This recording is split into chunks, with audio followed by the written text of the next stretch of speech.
This is our starting Bible journal for leaves. This is the beginning structure. The multimedia art that we're using today is stickers, and they sort of feel vinyl. They're not made out of paper.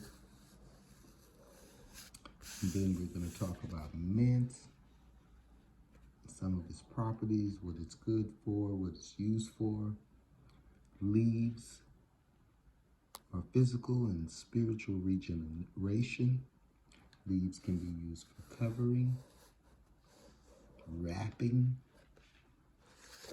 When you think of leaves, you think prosperity. You think of protection. You think of healing. All in the leaves.